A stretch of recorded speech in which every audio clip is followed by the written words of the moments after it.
Thinking Aloud. Conversations on the leading edge of knowledge and discovery with psychologist Jeffrey Mishlove.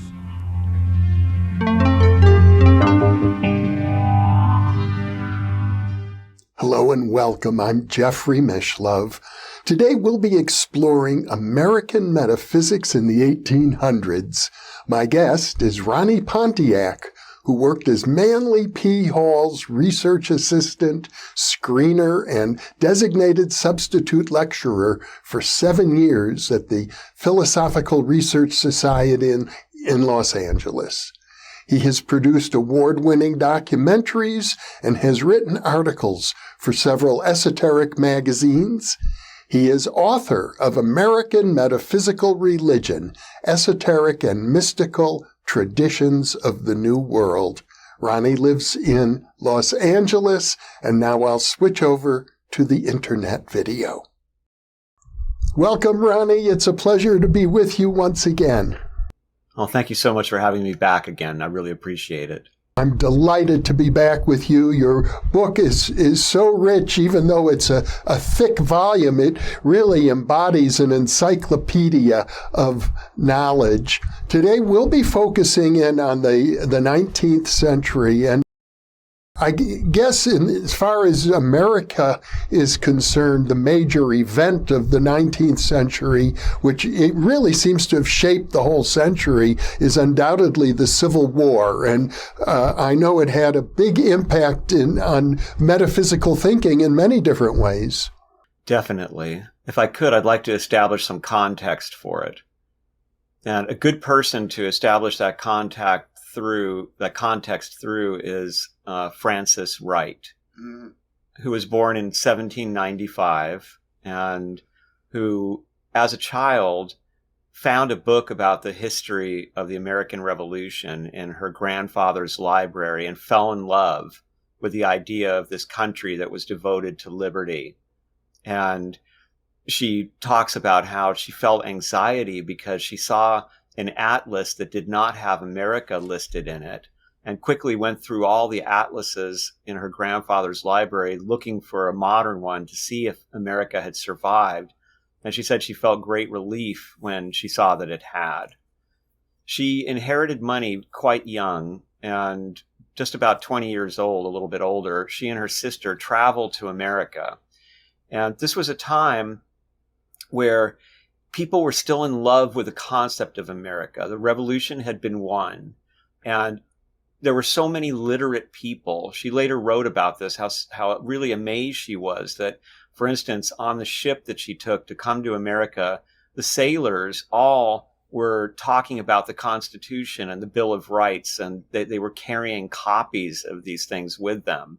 And she said that when she arrived in America, which she fearlessly toured with her sister pretty much by themselves, even going into the wilderness, that everywhere she went, she found what she thought were these really noble people. And even she said that in the farm country, in what was then the far west, people were talking about the Constitution and were highly literate and were reading philosophy. So she was thrilled. To her, America was this rebirth of something like Athens, although she was well educated enough to know that Athens was problematic as a democracy. What happened was she became quite popular as a speaker, and she made friends with important people like Thomas Jefferson and Monroe and the Marquis de Lafayette. And she was trying to inspire America to be the best country that it could be. And then her travels took her to the South, and she ran headlong into the institution of slavery. And she couldn't understand it. She thought that it was an absolute betrayal of the principles of America. And she immediately devoted herself to one of the very earliest abolitionists, to getting in front of the public and speaking about how this had to be cured for the democracy to survive. So we see even here in the 1820s, someone who comes forward and sparks this awareness of this division. And she said that, for instance, Jefferson, a slave owner himself, as we know, shared her concern that slavery was going to be a real problem going forward for this young country.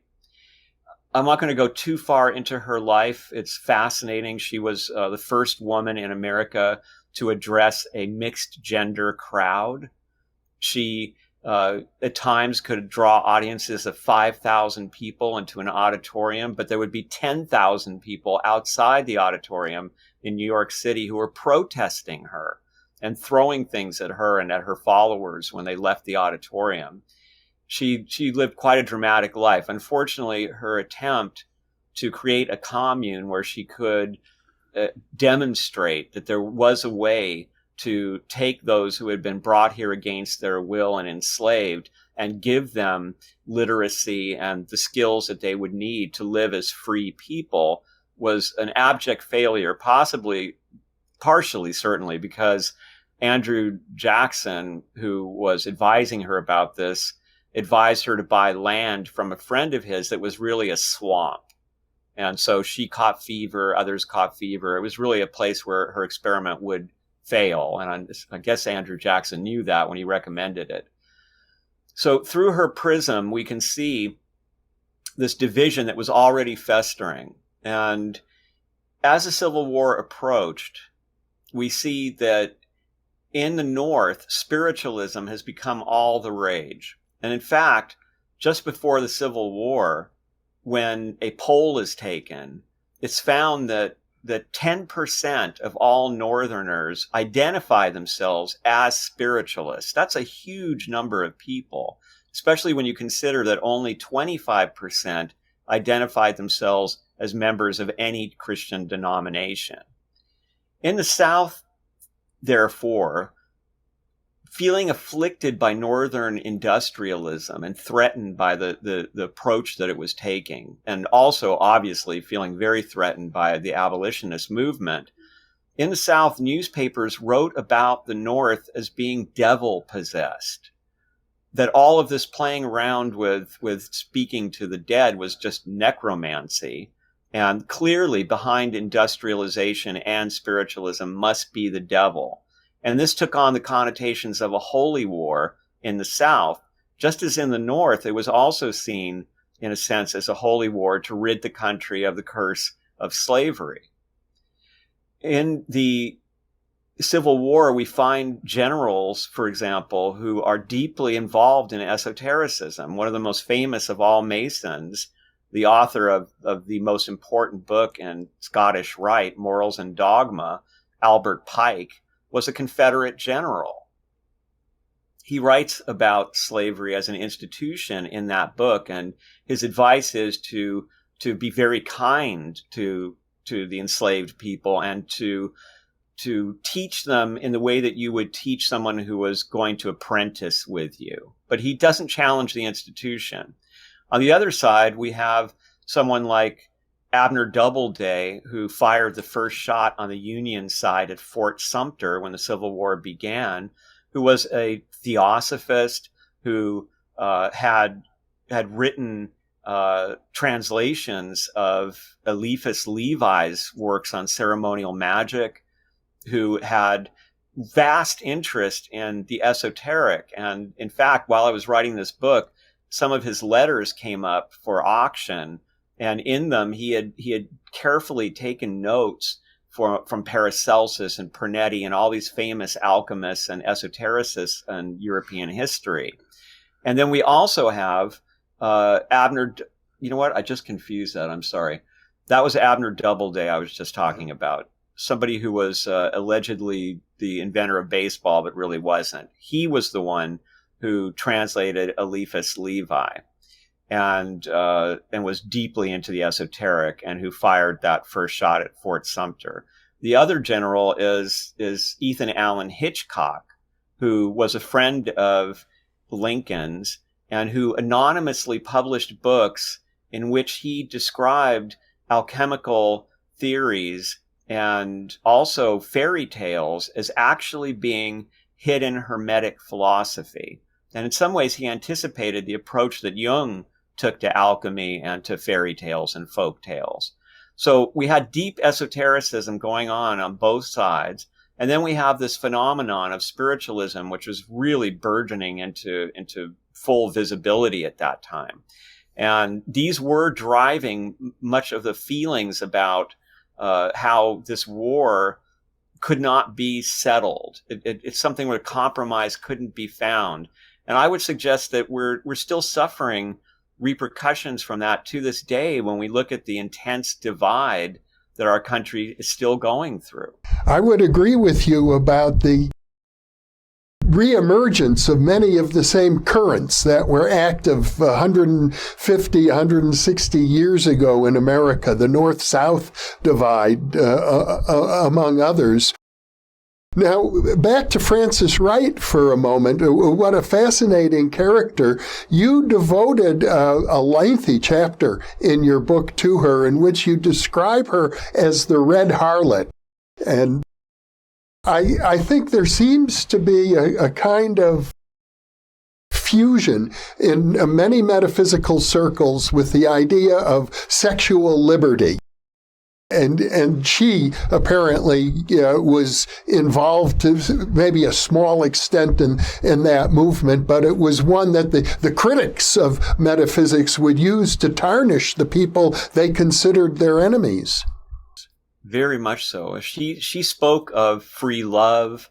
She thought that women should be able to get divorced, that women should be able to own property. She wanted full equality for women, and she wanted to change the way that gender was functioning in American society. And so at first, when she was a young woman and America was still in its sort of intellectual infancy of being enamored, sort of the honeymoon stage, if you will, with its own democracy, she was a big hero, somebody who attracted adoring audiences and whose eloquence was stunning.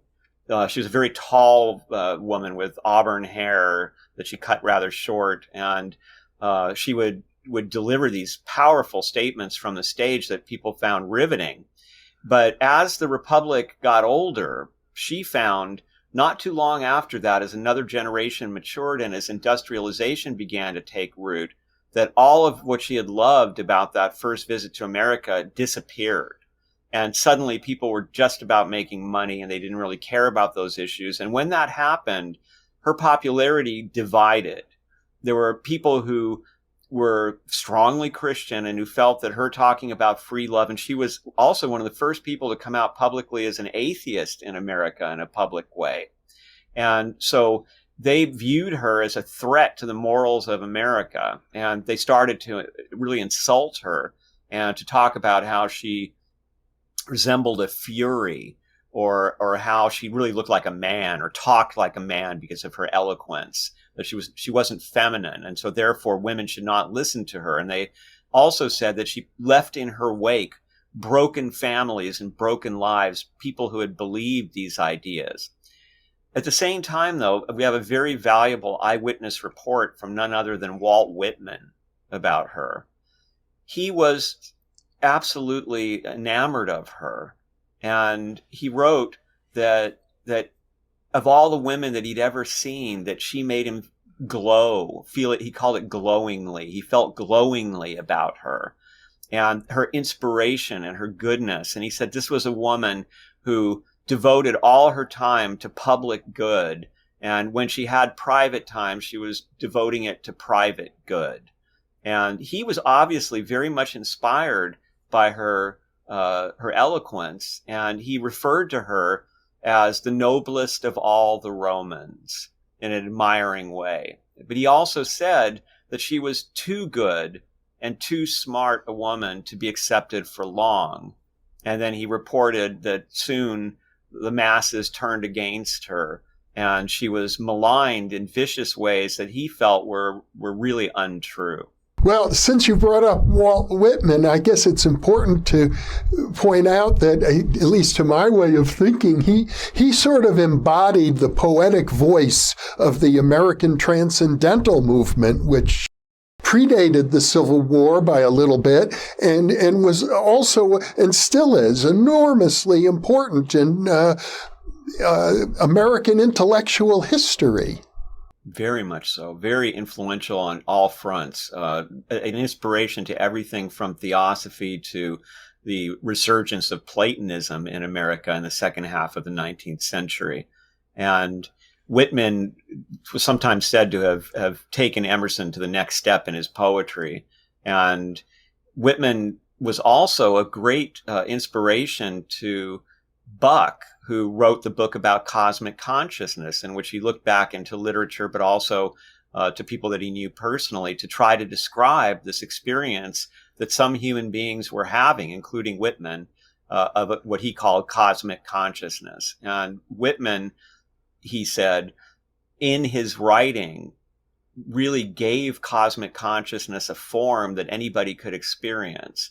And there have been comparisons to Emerson in his famous writing about nature, where he talks about how he became a transparent eyeball, and he just could see everything all around him and feel at oneness with it. And this kind of cosmic consciousness informed Whitman's poetry deeply, and would reemerge in the New Age movement in the 1980s, when Buck's Cosmic Consciousness became a very popular book again. We owe an enormous debt to the transcendental movement, and I think fortunately that debt is generally acknowledged. Pretty much every university or college English department has a course on the Transcendentalists, I believe. And I can't help but mention William James. I consider him to be foremost amongst the children of the American Transcendentalists, and the father of religious studies, the father of American pragmatic philosophy, the father of American psychology, and most importantly, from my point of view, the father of American psychical research. Absolutely. His Varieties of Religious Experience is a bedrock book in all these areas of study. And also his own experiences as he explored mediums and mediumship led him to come up with a concept that I referred to in the book, which is, he said that when you're trying to prove the existence of a white crow, it doesn't do any good to point out that there are so many black crows. You have to find an example of a white crow. And he felt that he had found examples of white crows, which were mediums who were doing inexplicable channeling, that were able to know things that there was no way of establishing whether they knew them or not. In other words, there was no physical reason for them to know these things, no connection to the people that they were reading. And he found some excellent examples of that. But always in these areas, if you dig hard enough, there are questions raised. I've often wondered if this is part of the deal when dealing with the other side, is that the doubt, the question mark, needs to remain there for this world to function as the schoolroom that it is in some way. And so one of the best cases that William James found as a white crow turned out to actually have a connection with his personal life, because her maid was a very good friend of William James's maid. And we don't know, we have no evidence that one maid was talking to the other about personal issues that came up, but it's possible that one maid got the information from the other maid. So these doubts are always there. But in the way that he approached this information and his incredibly diverse and the breadth of his approach really, I think, was unequaled until the dawn of this new era of American metaphysical religion studies, which started very sluggishly in the 1980s or so with the writings of Harold Bloom, and later really exploded in the 2000s. His spirit of inquiry seems to have been revived, and that's a wonderful thing, I think. And I would take issue with you about the question of doubts. Yes, there may have been a connection with William James' maid, but William James initiated a whole series of studies of the medium Leonora Piper, and she's the one he referred to as his white crow, the woman who would disprove the idea that all crows are black, or in other words, psychic phenomena, paranormal phenomena can't exist. It's impossible. And there were many, many studies independent of the information she initially provided William James about the death of one of his children, which got him interested in her in the first place. But the scientific work he initiated went well beyond that. And while it is true, critics will always try to find an element of doubt. When you look at the accounts that the critics bring up to challenge mediums like Leonora Piper, their arguments are beneath the critics themselves, well below their normal level of discourse. And this enraged William James. He wrote in Science, in the pages of Science back in about 1903, very angry responses to the people who had criticized his work with Leonora Piper. I think it's a unequivocal truth that when you study these matters, you will run into stories that are proof. And yes, as you pointed out, there will always be people who will criticize it and will find reasons to suspect something. And a good example of this, I think, is a little bit toward the beginning of the 1900s, but he's very close to the 1890s, is a professor by the name of Wymant. And this man had very little interest in these matters. He was visiting New York, and there was a wealthy family that was exploring seances. And they had a medium who wasn't a particularly literate guy, and he was speaking in what people seemed to think was Chinese, but no one could understand it. Now, Professor Wymant was a world expert on ancient Chinese dialects. So they really wanted him to come to the seance, and they kind of tricked him to do it. They invited him over to dinner, and then there was a seance. And he sat through it with his wife, and not only was Chinese spoken, and we'll talk about that in a moment, but also other rather rare languages, early forms of Gaelic and other things that he recognized were spoken by this medium. And this piqued his interest. And then the Chinese speaker came through. And he said at first he couldn't really understand the dialect, and it made him suspicious. And then it dawned on him that he was hearing the purest Confucian Chinese dialect that he'd ever heard. And now he could understand it. And so not only did this entity speak in this refined form of Chinese that had been absent from the planet for years, but he said that, hundreds of years, but he said that also that he was able to ask questions about the works of Confucius, about things that scholars didn't have answers for. And the answers that he received were not only delivered, for instance, he would begin reading something from the Analects, and the entity would finish the sentences, would actually know the ancient Chinese for this Confucian writing, and then would explain why it was mistaken by the scholars with very satisfactory answers. And Wymant also pointed out that there were really only about 3, maybe 5 people in the whole world who would have any knowledge of this Chinese dialect.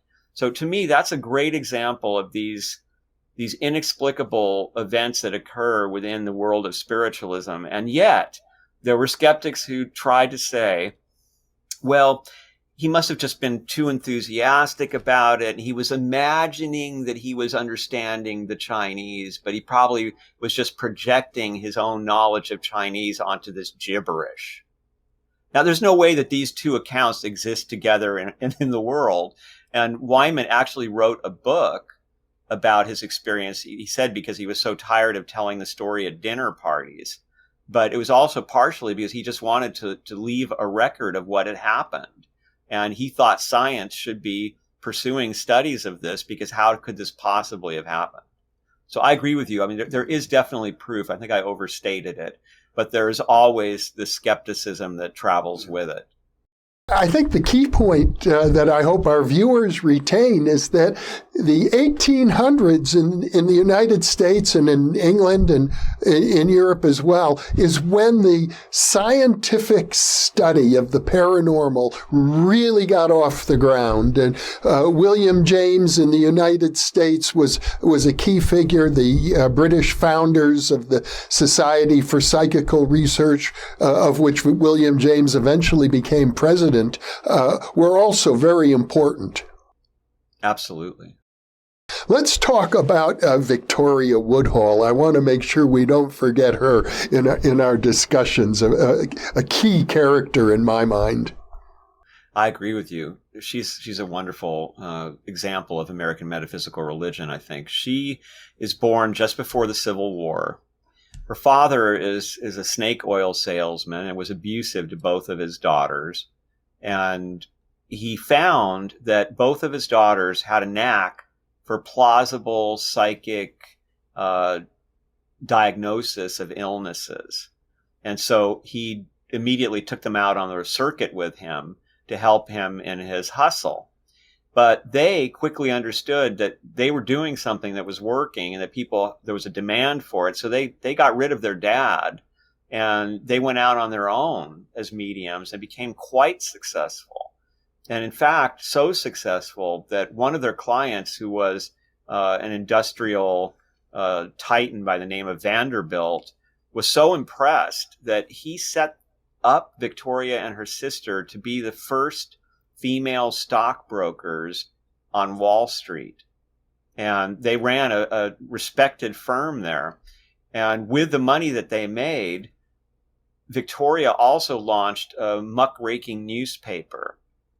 She became a public speaker who was very popular.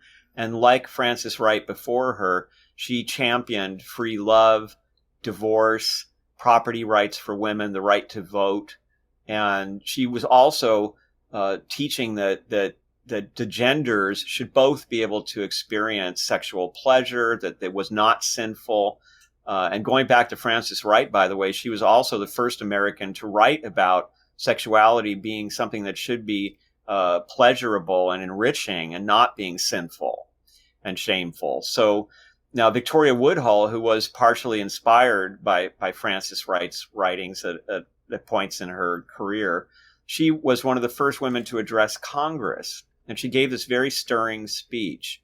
And she later said that the reason the speech was so eloquent was because she was channeling the great Athenian orator Demosthenes.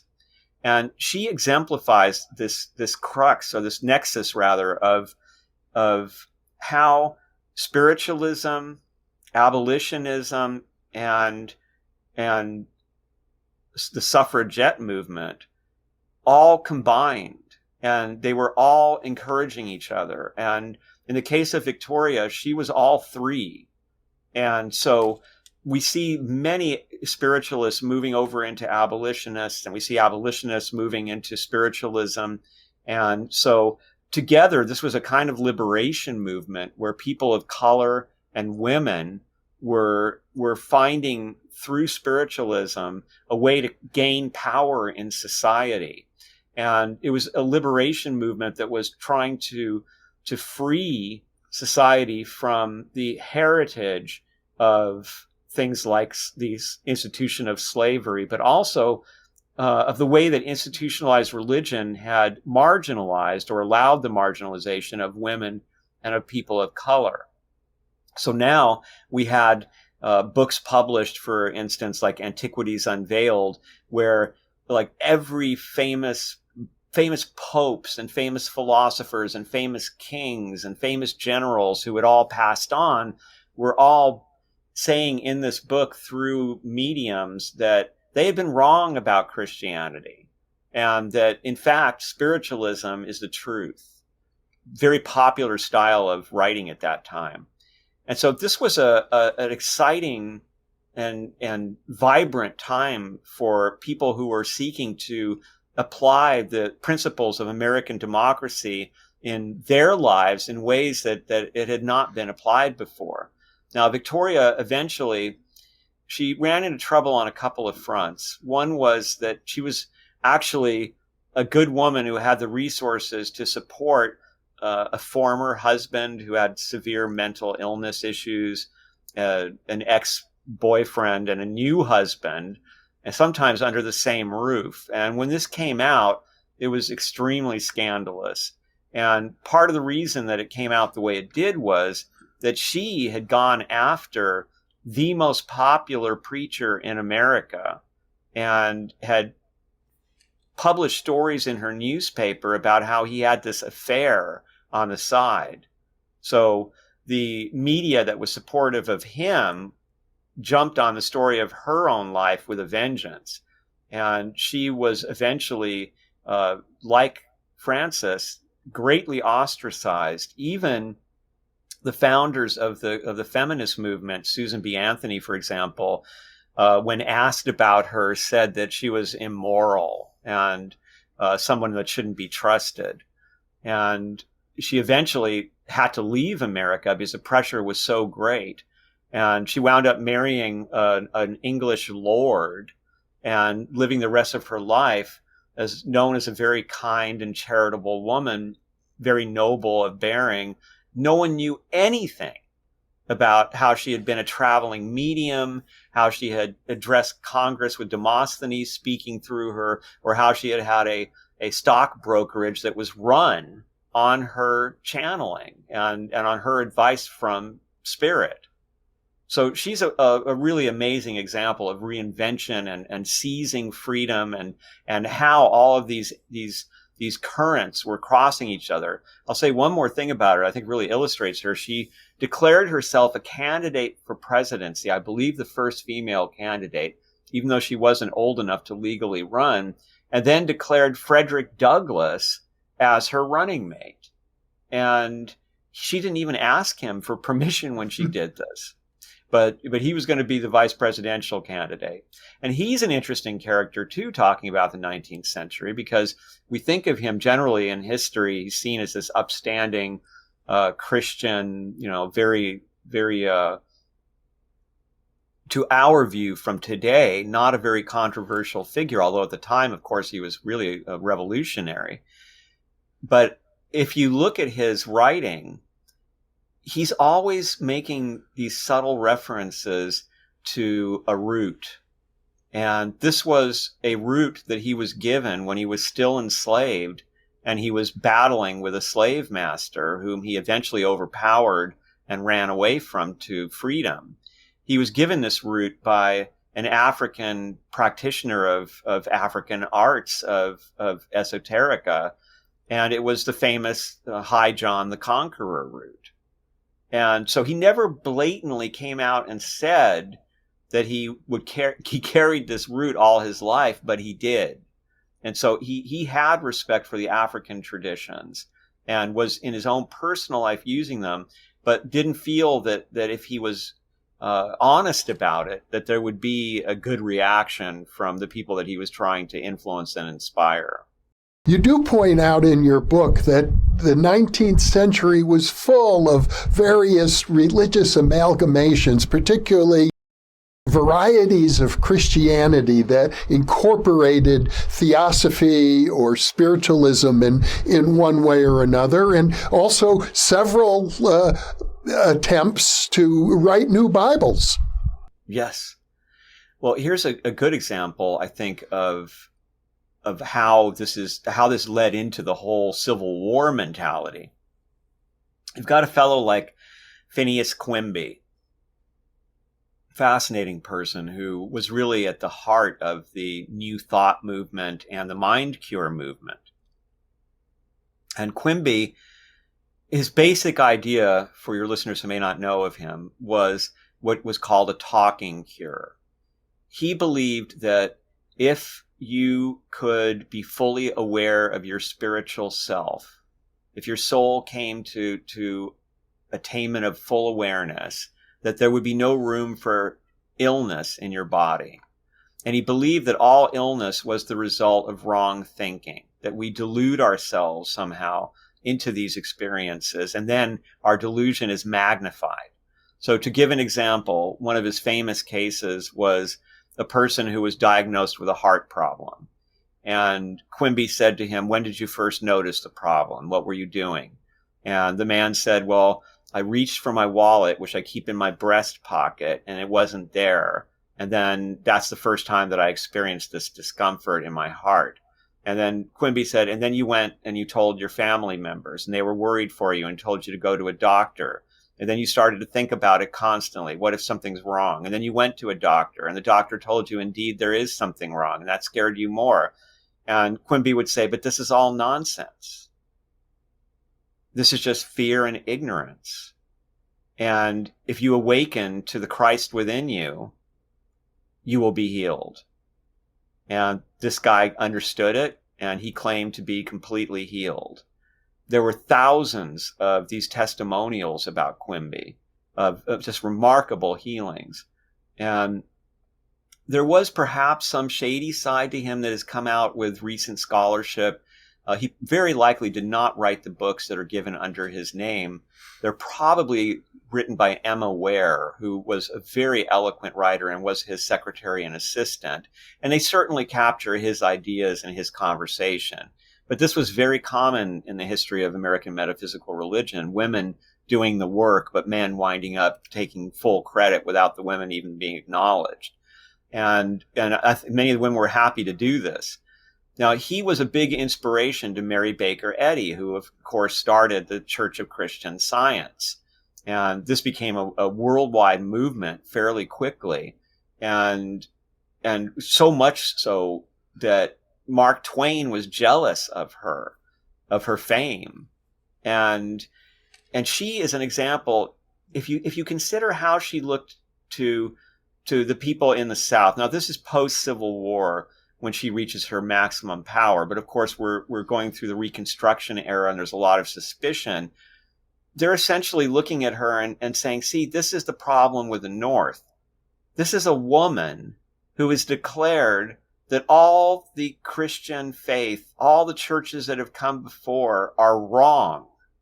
And that, in fact, the Bible is a scientific book that teaches us how to heal ourselves. And that's what its real purpose is, which is an outrageous statement for someone who is deeply committed to a more traditional form of Christianity.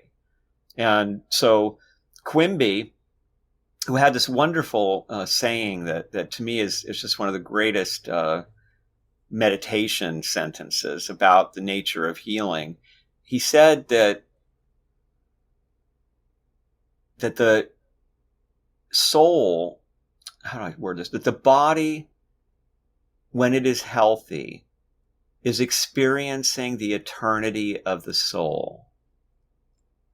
So the soul is eternal. The body is made up of all these bits of matter that have to be so finely organized, and then has to keep functioning when everything around it is essentially pulling it toward entropy, toward dissolving itself, and ultimately it will be dissolved, and all things return to the sand, as it were. But when the soul has created a body, and when the soul is really living in that body with its full awareness, then there is no room for sickness. And all of the bits of us, the organs, the cells, everything, all the millions and millions of pieces of a human body that must all cooperate, have that harmony and have that persistence through time because of the eternity of the soul. I think that's just beautiful. I agree. That is wonderful. It seems to me that probably to some extent that teaching became distorted in Christian Science and in other movements akin to Christian Science, with the idea that you should never see a doctor, that all healing can take place at the spiritual level. I suspect people have died unnecessarily because of pushing that theory to the extreme. Well, that was also one of the complaints about Quimby. When modern scholars began to look into his life and at contemporary accounts, they found two disturbing things about him. One was that, like many an American male of the time, he wasn't just talking attractive women out of their illnesses. He was trying to talk them out of their corsets often, and could get a little aggressive about it. And also, there were cases of, sad instances of children, for example, who he was healing from afar, and he had testimonials of healings that took place at great distances, but sometimes they didn't work. And so one scholar found this sad tale of a child who was blaming himself because he wasn't getting better, because Quimby was trying to heal him and he must not be believing enough. And so it tormented him even more than the illness he was suffering. So there were instances like that where the effect didn't have the positive influence that one would hope. But on the other hand, we have literally thousands of testimonials and newspaper articles about Quimby's successes, some of them very dramatic, involving limbs that no longer worked, or some of it reminds me of, for example, there's a story told about, I believe it's Michael Meyer, who was a famous German physician, sort of Paracelsian physician around the time of the Rosicrucians, when the world was going into this kind of beginning of the 30 Years' War. And he was said by contemporaries to have healed the daughter of one of the nobles that he served from a broken bone. And she left a message about this, a letter about it, in which she said that she had fallen off a horse, her bone had been broken, and the doctors were very concerned because it was a severe break, and that he had come over, he'd put certain salve on it, he'd put some kind of a cloth on it and made certain movements and did all sorts of things, and that when he lifted off the cloth, the bone break was gone and the pain was gone. So we don't know what that was, what was going on there. But most of those kinds of efforts, whether few successful and many unsuccessful, were all inspired by the example of Jesus in the Bible, and that's certainly what the influence was on Quimby. If I recall correctly, Mary Baker Eddy had been one of his patients. She was, you're right. Yeah. So in a way, this would be a reversal of the idea that the men take the credit for everything the women do, because although Quimby is well known, his fame is nothing compared to Mary Baker Eddy's. That's an excellent point. Very true. She is an exception. And there is some wonderful writing by Mark Twain about her. He was very pointed and funny when dealing with her, but his jealousy is quite clear. She had at one time well over 1,000 temples and all over the world, and this was a powerful, influential movement. Well, I think we should also talk about Platonism in the 19th century in America. You point out, and we mentioned this in our previous discussion, what a vast movement it had become. It's fascinating. This is how I basically started on this book, because when I worked for Manly Hall, he would meet with me for lunch often in the vault, because I was doing a bibliography and I had to be looking at these rare books and manuscripts, and I had a lot of questions. And so one day I saw this big leather tome on a bottom shelf, and it had written on it, The Platonist. And I thought, what is that? I thought it might be a Thomas Taylor book or something, a famous translator of Greek philosophy who influenced Shelley and Keats and Blake.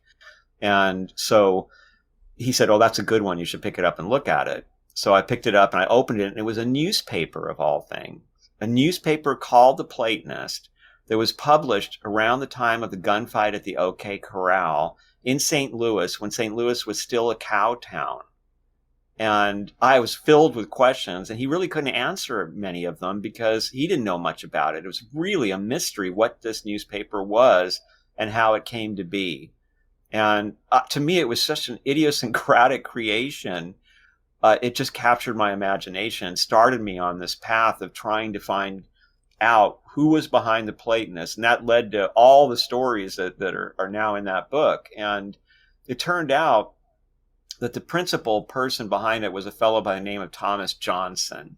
He had been deeply influenced by Emerson as a young man and was part of the generation that, unlike the generation before them who found Emerson to be radical and despicable, this generation fell in love with his ideas. And it was actually a passage of Emerson's where he talks about Plato, Plotinus, Proclus, and Iamblichus, the great Neoplatonists who followed Plato and who were really at the heart of Western esotericism, that he became a translator of these incredible writers. And his newspaper was devoted to his own translations and also to translations by Thomas Taylor of these important writers. But he also included writing about the Sufis. So the Platonists was the first time in American journalism where there was any writing about Sufism. And he also included Abner Doubleday's translation of Eliphas Levi's works on ceremonial magic. And it turned out that Thomas Johnson was a mayor and a bank president in a small town outside St. Louis that was called Osceola, still there. And in fact, his library is still there and can be visited. And he had a wonderful library. One of the stories about him that I find interesting is that he went looking for tarot cards in America at that time, and he was unable to find a single deck in America. So it shows you how rare the tarot was at one time. Even as late as the early 1960s, in an interview I did with Mary K. Greer, a great writer on tarot, she said that she had a terrible time finding a deck in Florida at that time. So now, of course, they're so common and there's thousands and thousands of decks. Johnson was greatly supported by Bronson Alcott and by Emerson and by the New England Transcendentalists, who loved his translations and who turned to him for explanations of subtleties in writers like Proclus, who was quite complex. And Johnson kept this newspaper going through a couple of editions, and he was part of a movement that included what were called Plato clubs, and were led mostly by a fellow by the name of Hiram K. Jones, a physician who loved Plato and loved talking about Plato. And one of the big highlights at the Concord School that the Transcendentalists ran was these long 4 or 5 hour speeches, these lectures that Hiram would give about Plato. And it's said that people would come and listen for an hour, then they would leave and they would go on a boat and kind of float around for a while and then come back and listen some more. And he also engaged in debates with German educated philosophers who were into Hegel and had a very different view of Plato. So the Plato clubs, mostly in the Midwest, but dotted around all over the country, generally consisted of women of means whose husbands were the wealthier men of the small towns. Sometimes they included teachers and principals of schools and anyone who had interest in intellectual matters. And they would all get together to study Plato. They would celebrate Plato's birthday with music and poetry. They would have guest speakers who would come around. And one of the people that would travel on the circuit was a fellow by the name of Alexander Wilder, who's a fascinating character, who was the editor of Madame Blavatsky's Isis Unveiled, and who was also what they called then eclectic doctor, which was really holistic medicine, because at the time that Alexander Wilder was practicing, allopathic medicine, sort of AMA medicine, was very primitive and a little superstitious, whereas eclectic medicine was much more concerned with the use of healing herbs and was also concerned with how you're living, how your work is and your relationships, and you're getting enough air, are you keeping your house clean, and those kind of concerns. And in fact, Wilder wrote some very interesting things about how just attitude affects health. And so he said that one of the worst things that you can do for somebody's health is to watch them closely looking for signs of illness, which is something that is almost ubiquitous in our society today, right? I mean, people wear watches that will tell them if something's wrong. And there's cat litter that tells you that your cat's sick. And there's all kinds of programs that predict illness based on DNA and such. And according to Wilder, that was the worst thing that you could do for your health, because what you needed was what he called a healthy neglect.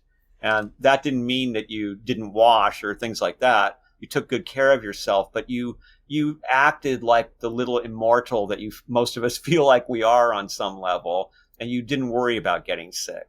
So Wilder was a great contributor to American Metaphysical Religion, writing books that were in some ways similar to what would eventually become Manly Hall's Secret Teachings of All Ages, surveying the whole story going back to ancient Egypt and coming up through Greece and the Neoplatonists and then up into the Rosicrucians and such. So there was this vibrant community of people studying these matters, and Plato became so popular that like big magazines that families would read on Sundays would carry long articles with big pictures and talking about how Plato's worth studying because even though he was pre-Christian, he anticipated and gave so much to Christianity. And newspapers would publish articles about new translations of Plato that were coming out and how exciting this was. So it was literally a fad. It was a hobby that people were into for quite some time, and it coexisted with spiritualism in such a strong sense that there are academics who've argued, I think persuasively, that Platonism so saturated culture in America that even the spiritualists were doing Platonic ideas in their own channeling. So what eventually stopped this was that German movement of philosophy slowly took over the colleges. And the idea was that the mystical side of Plato, the side that was most discussed by the Neoplatonists, that's not the good part of Plato. That's superstitious nonsense. What we really need to look at is the politics, and we need to look at the sociology of Plato, etc. And they really focused there, and they made it almost impossible to study the Neoplatonists in academia for several generations because they were just looked upon as being utterly superstitious nonsense, not what they claimed to be, which was the only people who really knew what Plato was talking about because they were the continuates of the Platonic school. And they had the inside teachings that had never been made public. So the new professors even picked on Thomas Johnson, and they described him as being, really an amateur. And he had devoted his life and his dream was to become a professor teaching Plato somewhere. But he was very bitter at the end of his life and wrote these sad letters with Alexander Wilder about how the world had changed and about how the wrong side of Plato was being appreciated. To give another example of that, in his famous writing The Laws, Plato said that there should be a ruling body of just a few people who would meet every day from when the first light of dawn touched the sky until the bottom of the sun pulled up above the horizon, revealing the complete circle. They would only meet during that time. And they would interpret all laws, and they would make new laws if necessary. And who would they be? They would be Orphic priests of the mysteries of Orpheus, the worst kind of superstition according to modern scholarship of the time. And so they argued, that Plato was senile when he wrote that. They were so against it. We are now seeing actually a revival of Neoplatonic studies as people are realizing that they did seem to have a greater understanding of Plato than those who didn't receive the transmission of the teaching directly. What a fascinating chapter of American history. And it's interesting that you brought up Isis Unveiled and Madame Blavatsky, who I gather considered herself a Platonist. Her influence, her influence, though, has been, even though the theosophical movement has dwindled, I heard not long ago there were maybe 5,000 active theosophists now in the United States, but her influence cannot be overestimated, in my opinion, because hardly anybody can talk about what we might think of as New Age ideas without invoking concepts that were introduced to American thought by Madame Blavatsky and her followers. Yes, she an amazing woman, and really, again, another person at the crossroads of all of these important influences. So when she first comes to America, she's here to write about spiritualism as a journalist, and she begins being somewhat pro spiritualism.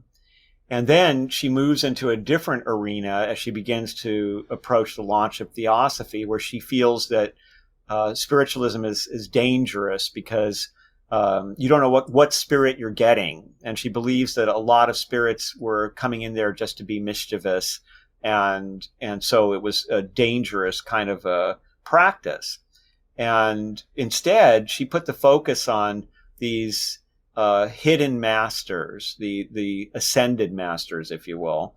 And that idea of the white brotherhood, a term that she uses, not meaning white people, but purity, actually goes back to an author, a very popular American author of the colonial period by the name of Lepard. And he was really into Rosicrucians and into secret masters. And he wrote a fictional short story that became accepted as fact by many writers in esoterica, including Manly Hall, which was the story that a master of some kind appeared when the signers hesitated to sign the Declaration of Independence because they realized they were declaring war essentially on the greatest empire on earth at that time. And that suddenly out of nowhere, this man who was dressed very strangely delivered this really stirring speech, and they all went and signed. And that story it was changed, like in Christian circles, it was said to be an angel. In more esoteric circles, it was said to be the Comte de Saint-Germain or some Rosicrucian master. And there is a lot of influence from Lepard to Blavatsky. And there's also influence on Blavatsky's Platonism from Alexander Wilder, because the sections in Isis Unveiled that have a lot of Neoplatonic ideas in them were mostly written by Alexander Wilder.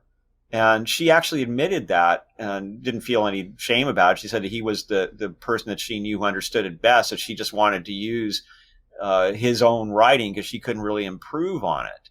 So she was like this great synthesizer of all of these different influences, and yet was bringing new things to the table, things that she had learned in her travels in Asia, things that she had learned when she was in Cairo, and even down to the influence on her of Pascal Beverly Randolph, who later became famous as somebody who supposedly tried to kill her in a magical operation by materializing a bullet in her heart.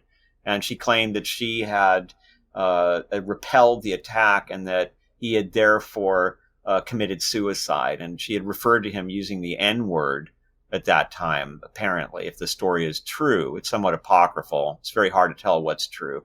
Now, he's a huge influence as well in the 1800s, a man who often passed for black, was probably a mixture.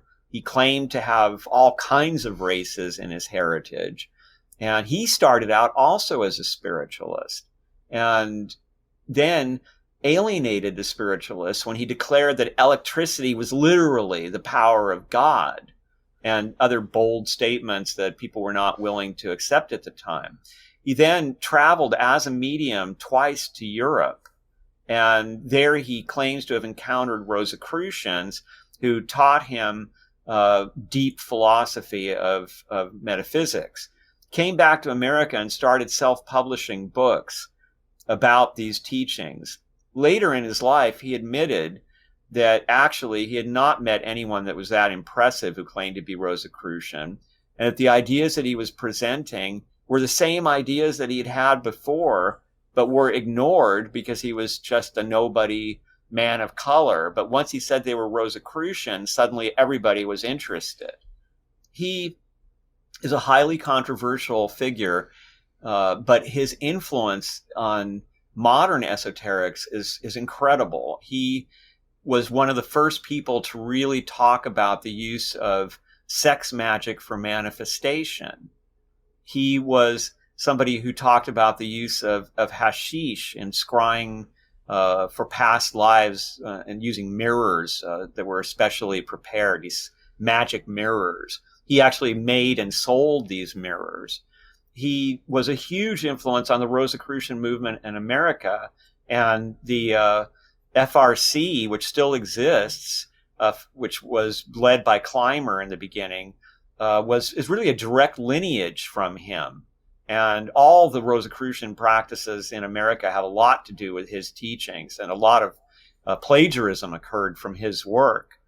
So he also had a lot of influence on English metaphysicians, and we can see his influence on people like Aleister Crowley.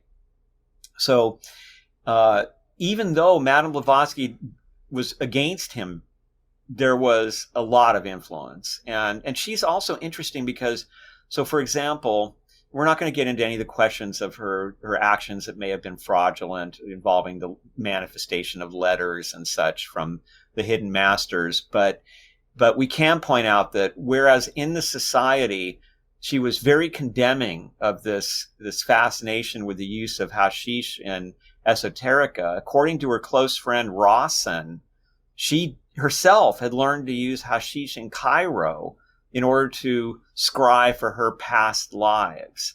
And then over in the world of Thomas Johnson, the publisher of the Platonist, he had been a vice president of the Theosophical Society. And like many theosophists, when Madame Blavatsky left America for India, he became disillusioned, and he was attracted to the Hermetic Brotherhood of Luxor. Part of their teaching was that theosophy was not good for the West because it was a distillation of what they thought was Eastern nihilism, the lack of a soul, of an individual soul, Buddhism, as they understood it. And in fact, they were concerned that American esotericism would be destroyed by movements like Theosophy and the Swamis like Vivekananda that were coming from India and having big influence, and yoga. And so Thomas Johnson was attracted to this movement, and he became the president of the Western chapter of the Hermetic Brotherhood of Luxor. And they would do these kind of courses by mail, and they had strange practices such as they were also involved in hashish, but used it in a very different way, in a form of quote unquote sex magic that isn't very sexy, which is if a married couple wanted to conceive a child, they were told how to pick the right astrological time and how to keep the right meditative elevation during the process, and to use a pill, a hashish pill, that the order provided that would elevate them into this ecstatic unity that would attract the highest possible soul to incarnation. And this is something that eventually we see in the famous book by Aleister Crowley, Moonchild, about a ritual of trying to attract a high-level soul, a savior. And so in the East, the Hermetic Brotherhood of Luxor was run by a woman named Josephine Aldridge. And she's a fascinating woman, too. She ran a successful newspaper called The Occult World that was very influential in those days. And she was a great success in community organizing and all sorts of community-minded efforts. She and her husband, William, they actually are the moving force behind the creation of public defenders. So the reason that people have a public defender if they can't afford to hire a lawyer in America is because of the Aldridges and their work to create that office. And she, by the way, an irony about the Hermetic Brotherhood of Luxor in the East is the brotherhood there was mostly women. And William and Josephine put their beliefs to work. They created a mining operation, a town around a mining operation that was an absolute model of how to treat people. It had a great hospital. It had a great school. Black workers and white workers lived together and worked together. And they had this beautiful community that was really paid people well and took good care of them. And they were very successful. But unfortunately, no one imitated their good example. And ultimately, as they became older and tragedies affected their lives, they simply gave everything to the workers. So they were a tremendous example of the esoteric put to work. Well, there were many other attempts to form spiritual communes in the 19th century, most of which have failed or became converted, like I think the Oneida community, to basically business ventures. Yes. Oneida was actually Alexander Wilder, who we just mentioned earlier, was a member of the Oneida community. And he had a terrible experience there. He didn't even like to talk about it. It was a strange community where the sexuality was controlled by the leader, and they had some kind of weird ideas about eugenics. But eventually, it was a very successful business, and then it was converted to that. Another example of that would be the town of Harmony, and the community there, which is earlier and which was a strong influence on Frances Wright. When she initially visited that community, it was a great success. It was built by, I believe, German pietists who came over, and that was their trade. They would build these beautiful towns. They were incredible craftsmen and carpenters. And so they would build the town and they would sell the whole town. And so this fellow Robert Dale wanted to turn Harmony into an experimental community where everyone would live together and they would all support each other and they would hold all possessions in common. And when she first visited, again, during the honeymoon phase, it seemed to her the answer to the problem of slavery and inspired her to create her own community, Neshoba, which, as we said, was unfortunately in a swamp. But when she came back to Harmony a few months later, it was a disaster. Everybody was fighting. No one could get along. And it had the same problem that many such idealistic communities have. I remember speaking to John Trudell, a great indigenous poet and activist who was part of the American Indian movement in the 1960s, about the occupation of Alcatraz that he was this DJ during. And he told me that at first it was the same pattern, that it was beautiful because the people that were there were idealistic and they were all helping each other. But then inevitably parasitical types were attracted to the free food and the possessions in common and such. And then criminal elements were eventually part of it. And this is the same thing that happened to Harmony, and the town disbanded.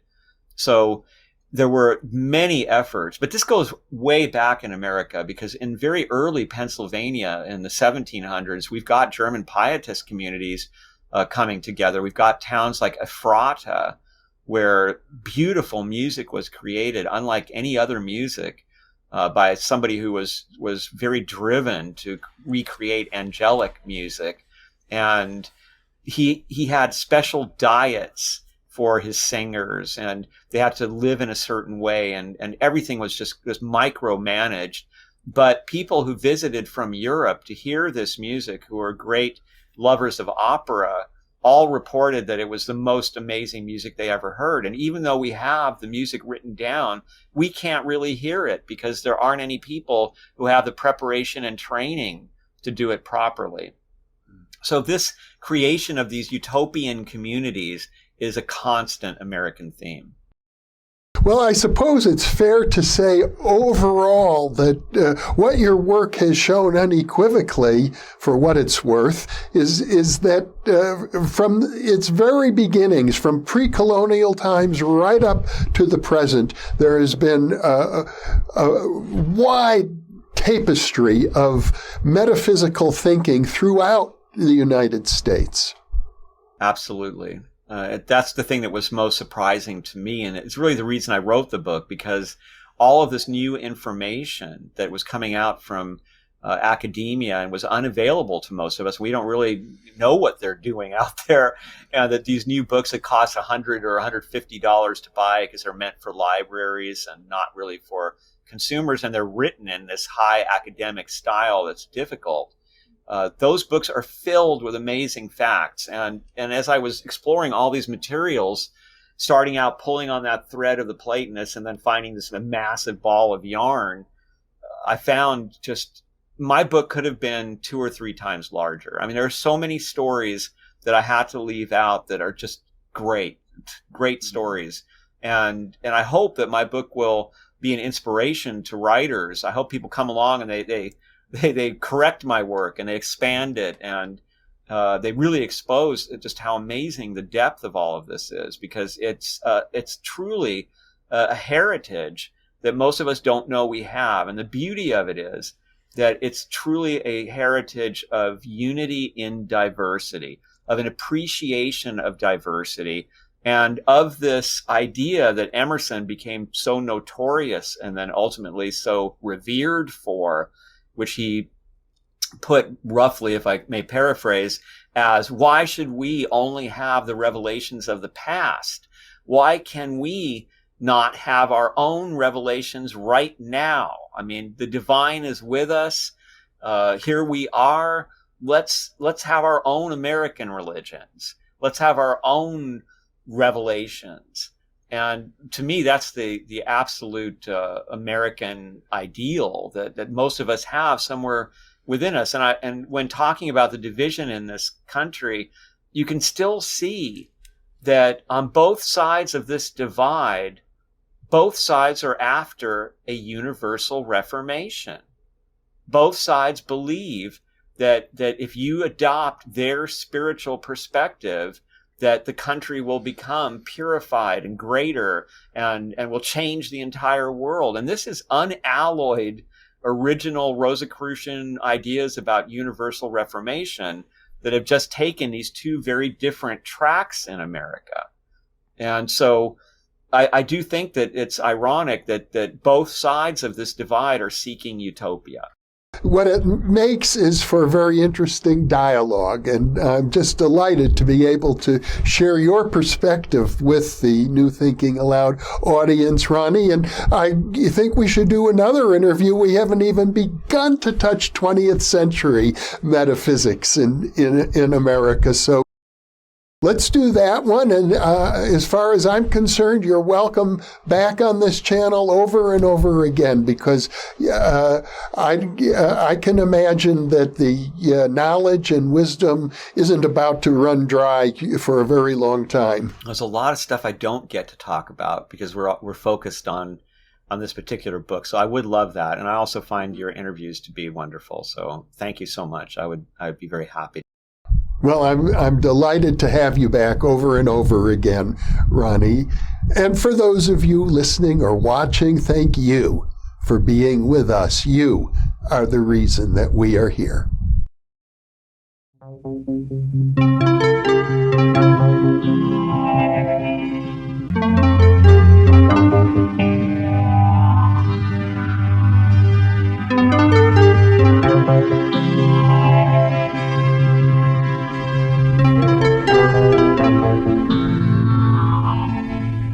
I imagine that by now, many of you already realize that in conjunction with White Crow Books, we've just launched the New Thinking Aloud Dialogues book imprint, and our first title is There Life After Death? On June 1st, we just released issue number 2 of the New Thinking Aloud Quarterly Magazine. You can download a free copy at the New Thinking Aloud Foundation website, newthinkingaloud.org.